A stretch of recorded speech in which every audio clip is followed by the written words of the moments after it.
Major funding for KPBS Evening Edition has been made possible in part by Anderson Plumbing, Heating and Air, proud to support the mission of KPBS and privileged to serve San Diego clients. Anderson Plumbing, Heating and Air, helping homeowners maintain drain, heating, and cooling systems since 1978. And by the Conrad Prebys Foundation, Darlene Marco Shiley, and by the following.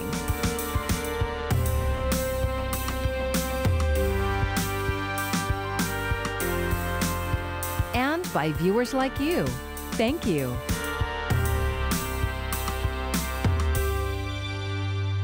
Good evening. It's Tuesday, August 18th. Thanks for joining us. I'm Maya Trabulsi. San Diego County is officially off the state's coronavirus watch list. Now the countdown is on. If we stay off for 14 days, K through 12 students would be allowed back in classrooms. For now, all current restrictions on businesses remain in place until the state provides additional guidance. As for the latest numbers, today the county reported 7 more people died from the virus and 202 new cases. City parks will soon be open to fitness classes, church services, and other organized activities. KPBS reporter Max Rivlin-Nadler tells us that Mayor Kevin Faulconer believes that San Diego's coronavirus case rate has dropped enough to take this step. For weeks, some churches and gyms across the county have been operating in violation of the county's health orders, mandating that they move their services fully outside. On Tuesday, Mayor Kevin Faulconer made that process easier by opening up city parks to gyms and religious services through an executive order set to take effect on Monday. He announced it during a press conference in Mira Mesa Community Park. Fitness camps, gym classes, religious services, they can all be held in a park, giving patrons plenty of room and air to physically distance. You can pray, you can go out and do Pilates, you can do it all in one of San Diego's 340 parks. Gyms and religious institutions will still need to apply for permits for the use of public parks, but fees will be waived for the first 60 days. Krista Lombardi is the owner of Hardcore Fitness in Mira Mesa, which opened just months before the coronavirus pandemic shut down gyms across the state. She's glad for the space that parks could provide for her business. It's obviously very difficult to members to go outside in a parking lot in the asphalt in the hot beating sun and get their workouts in. The executive order comes on the heels of 2 other executive orders that moved businesses like restaurants and gyms outdoors, but limited them to parking lots and sidewalks. By taking advantage of the city's parks, Mayor Faulconer believes that San Diego can offer people a chance to safely worship and work out while maintaining social distancing. We know from public health experts that being outdoors is safer, of course, than being inside a crowded environment. Let me tell you, there is no better city than San Diego to take advantage of this fact. Faulconer expects the City Council, which is currently on recess until September, to pass a bill making his executive order into law and to make the fee waiver on park permits permanent. Max Rivlin-Nadler, KPBS News. After months of grim news, new data shows coronavirus's grip on the U.S. may be loosening. Here's Whitney Wild. After months of grim projections, a glimmer of hope. Data shows fewer Americans are testing positive for coronavirus. As of Monday, the U.S. recorded an average of 49,100 new cases per day, down from 65,000 per day in July. However, the heartbreak continues across the country as deaths still hover around 1,000 per day. My dad represents literally tens of thousands of people whose lives have been prematurely cut short because of the way that we've handled the coronavirus. Enthusiasm is growing for a rapid test using saliva that creators say it delivers results in 3 hours. The product could be available in a matter of weeks, although the U.S. Surgeon General warns testing won't eradicate the risk. We need to lean on prevention, and that's making sure everyone's wearing a mask, washing their hands, and watching their distance from others. As researchers race toward a vaccine, experts worry about racial disparities in the research.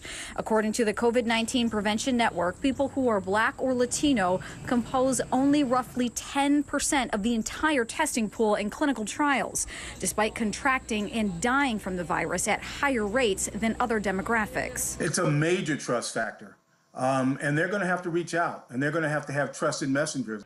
In Washington, Whitney Wild, KPBS News. San Diego leaders rallied their support for the U.S. Postal Service in a day of action. KPBS reporter Jacob Air tells us weeks of mounting concern over mail delays and financial struggles for the Postal Service reached a boiling point today. San Diego elected leaders gathered at the Midway Post Office to address concerns over the Postal Service's ability to deliver the mail.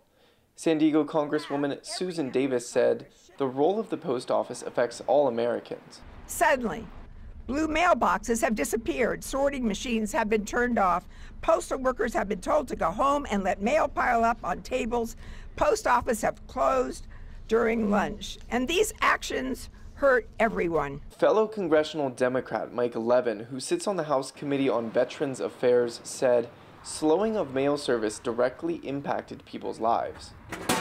Millions of Americans depend on the Postal Service to deliver prescriptions, Social Security benefits, paychecks, and yes, absentee ballots. House Democrats have recently proposed $25 billion for the post office, the amount also proposed by the agency's Board of Governors, who were appointed by President Trump.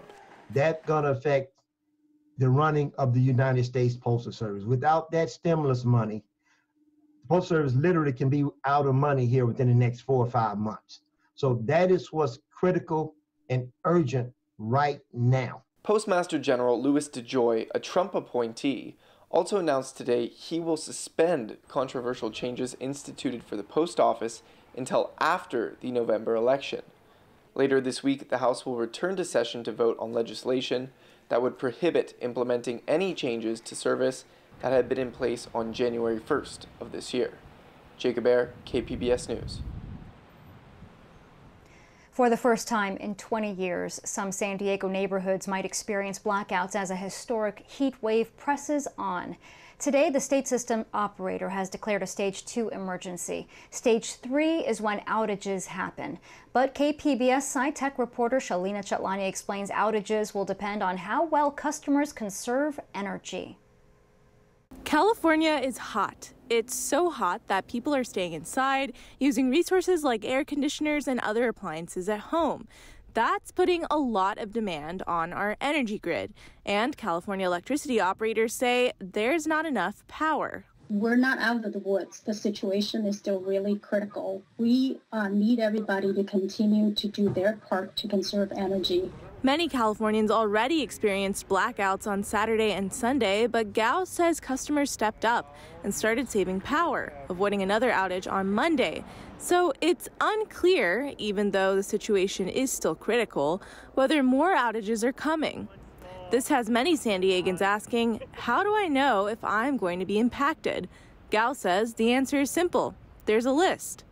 Customers are grouped into blocks, and we have a list of blocks that we would go through, rotate through if we're asked to do rotating outages. You can find that list online. BC Solana Beach and Torrey Pines, these places would be first.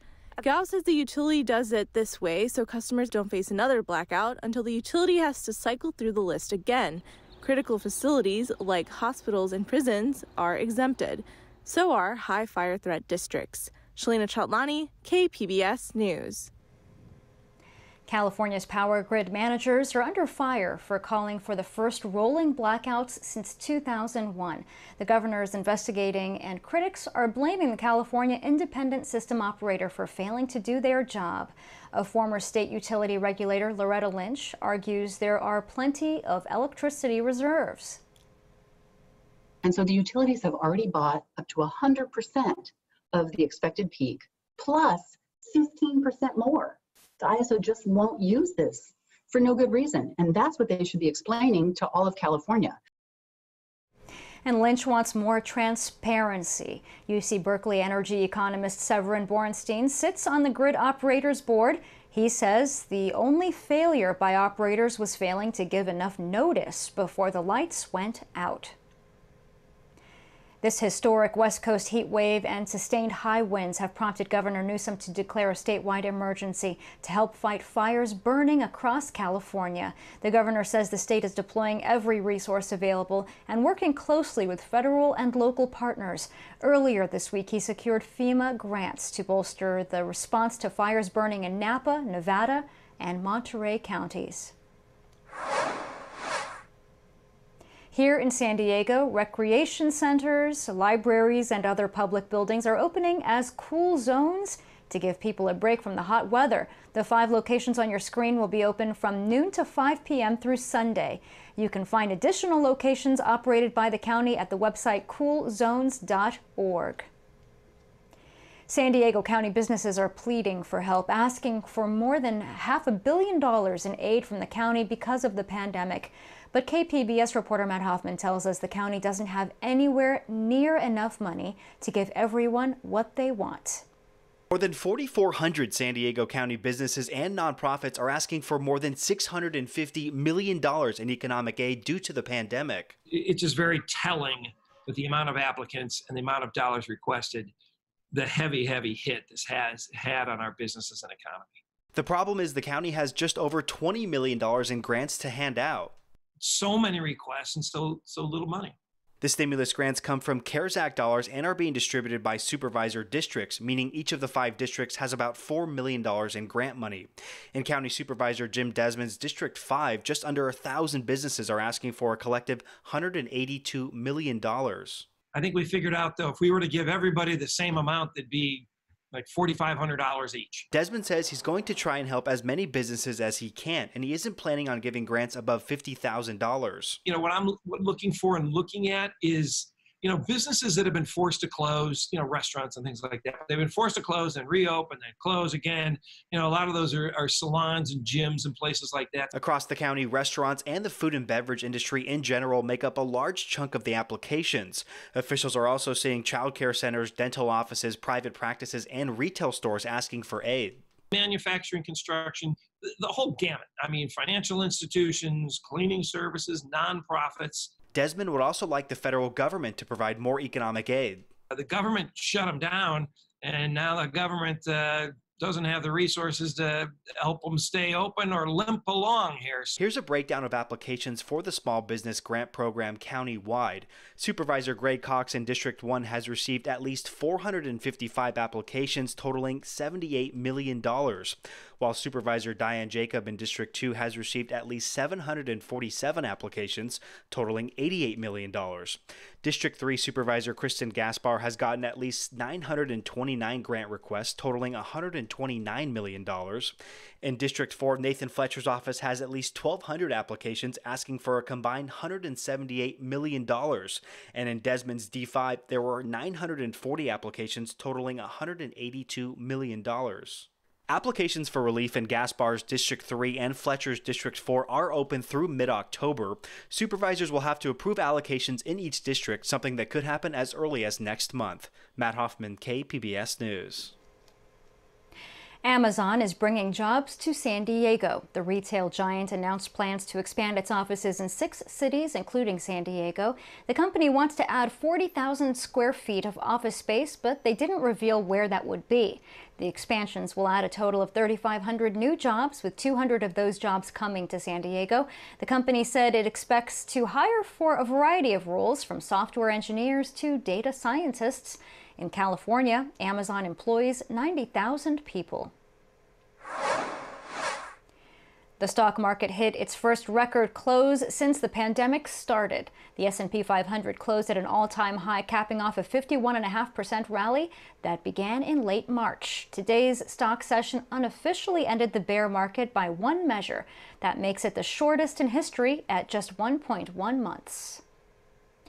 Like so many organizations, the Living Coast Discovery Center in Chula Vista is closed because of the pandemic. They've had to lay off workers, but the care for their animals continues. As KPBS reporter John Carroll reports, funds are drying up. Looking for a description of the Living Coast Discovery Center online yielded this: an environmental education center. A rather dry way to describe a truly magical place. we really focus on kind of bringing people and local wildlife together and getting people really inspired and passionate about stuff that they can find right in their own backyards. The Living Coast Discovery Center encompasses 3 acres inside the 316-acre San Diego Bay National Wildlife Refuge, a critical wetland where all sorts of animals thrive. You also get to see really cool stuff like ospreys catching fish and lots of diverse collection of shorebirds. The Discovery Center is home to dozens of birds and marine mammals. Many of them are brought to the center because they cannot live in the wild, like Kelsey's friend Hawkeye, who is blind in one eye. We are home to not only the animals who can't go back into the wild, but also a refuge for those who unfortunately are being displaced due to a lot of human impact. Then there's the impact of COVID-19. It has forced the Discovery Center to close, which means critical revenue used to keep the place running is gone. The majority of our revenue does come not only from admissions, but also from school groups and field trips and things like that. Now, the Living Coast Discovery Center is just trying to hold on until they can welcome visitors again. They're in the midst of a fundraiser. They need to raise another $100,000 by the end of the month to make their goal of $500,000. Donations can be made at the Discovery Center's website, thelivingcoast.org. Donations that will help save a unique piece of coastal beauty for generations to come. John Carroll, KPBS News. Several places in our county hit triple digits today. Over in Alpine, utility workers used umbrellas to shield themselves from the sun. And our media partner KGTV spoke to a salon owner in Ramona who says the sweltering heat for the last several days has been difficult for employees and clients. Today it was already more than 100 degrees before noon. Almost fainted because of heat. It's brutal. It's super hot for us out here. So how long will this heat stick around and just how hot will it get? Mark Mancuso has your forecast.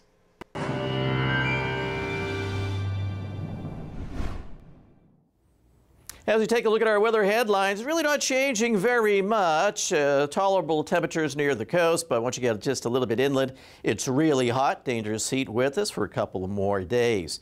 Starting to see a little more moisture moving into the mountains, so we'll see a few thunderstorms around.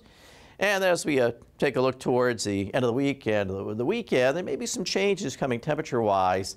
Partly because of some moisture moving into the area, so it won't be quite as hot, especially in the deserts. Might get warmer farther west, but some moisture could knock down temperatures. So the heat warnings continue, that's for sure, so please use common sense. Don't overexert, hydrate, stay inside the air conditioning if you can. Tonight, a warm night. Borrego Springs, 85, El Cajon, 74, and Escondido at 70. San Diego, low tonight, 73. For tomorrow, well, no big changes. We have that strong upper high, so we'll continue to see temperatures soaring inland. 99 El Cajon, Escondido, 97 Ramona, 102. Borrego Springs, 115. Mount Laguna, 88 in Campo, and 102. And then for Thursday and Friday, well, we still have the high pressure, so it stays hot, but we're going to keep an eye on Genevieve, the hurricane off the west coast of Mexico. That'll be weakening, but that could bring a little moisture up to the area by the end of the week or the weekend, so we'll watch. Take a look at temperatures the next couple of days. Yes, it's warm at the coast. Temperatures in the mid-80s, clouds and sunshine. Inland, it's hot, then not quite as hot Friday into the weekend. And here in the mountains, very warm. Watch for some spotty storms erupting. And as we take you over to the desert, well, it won't be as hot, but it'll be getting more humid by the end of the week. For KBBS News, I'm meteorologist Mark Mancuso.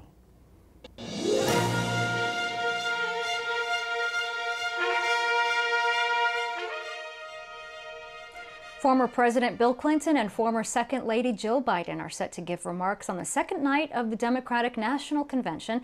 And as Nadia Romero reports, will be taken around the country for a roll call.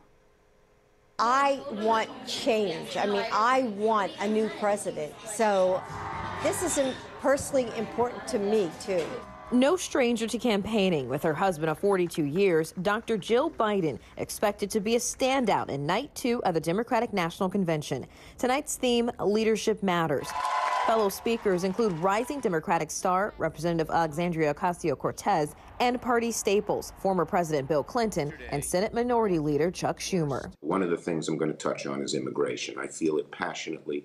I feel what we've done to immigrants under this administration is horrible in an inhumane way for them, but also for the economy of the country and all the businesses. Madam Secretary. Also happening tonight, the delegate roll call. Here are my delegate credentials. Delegates from all 57 states and territories will get their chance to officially vote to have Joe Biden and Kamala Harris represent the Democratic Party on the ballot.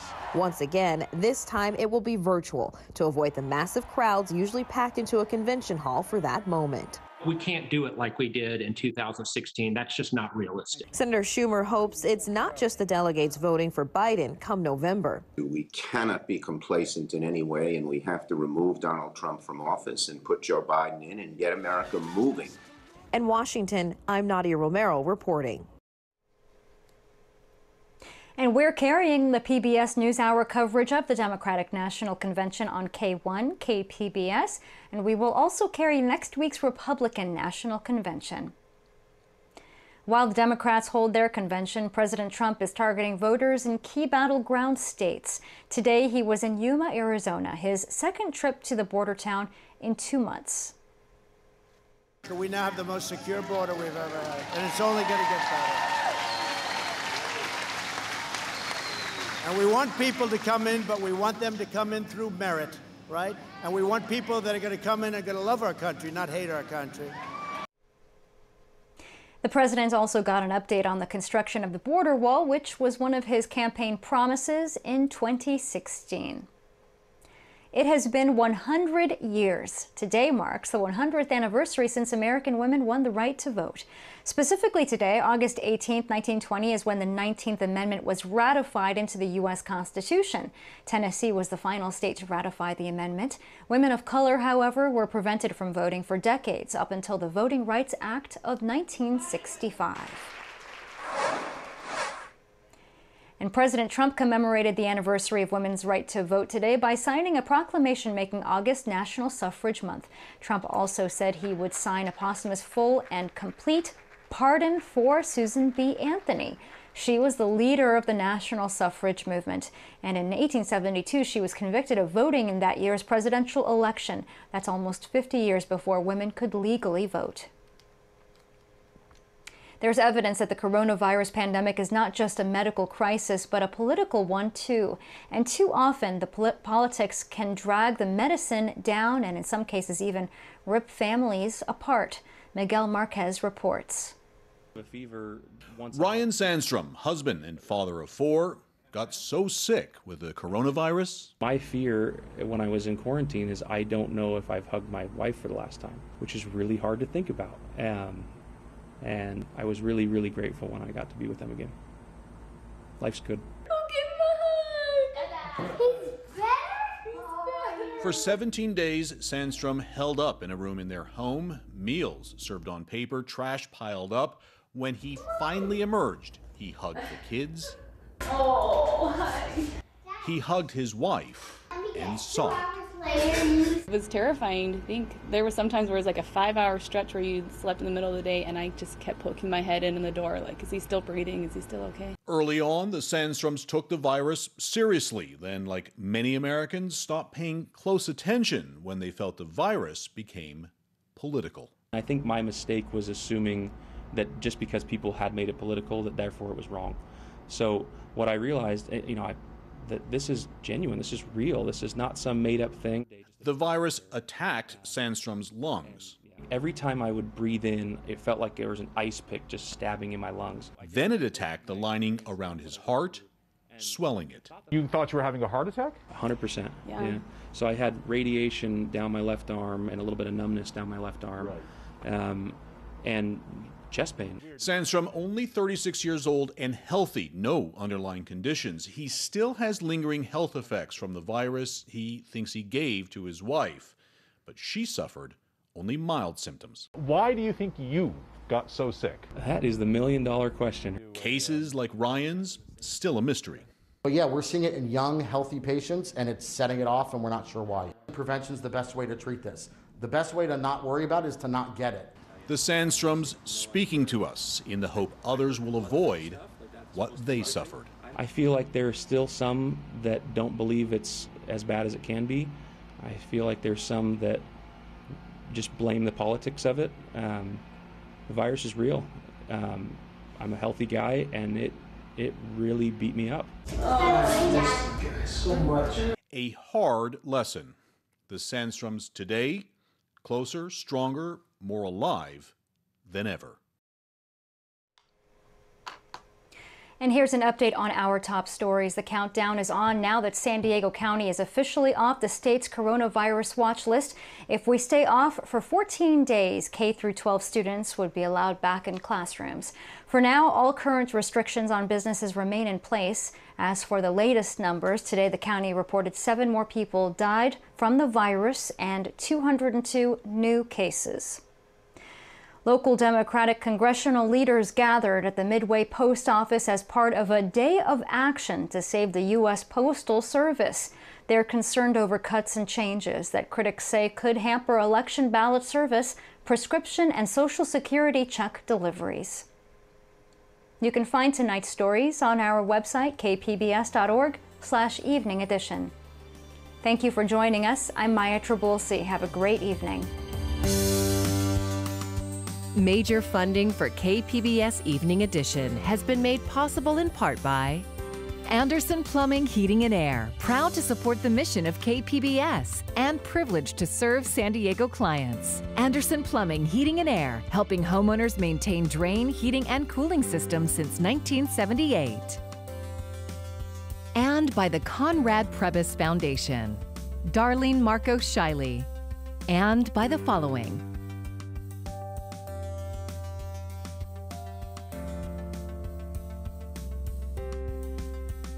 and by viewers like you. Thank you.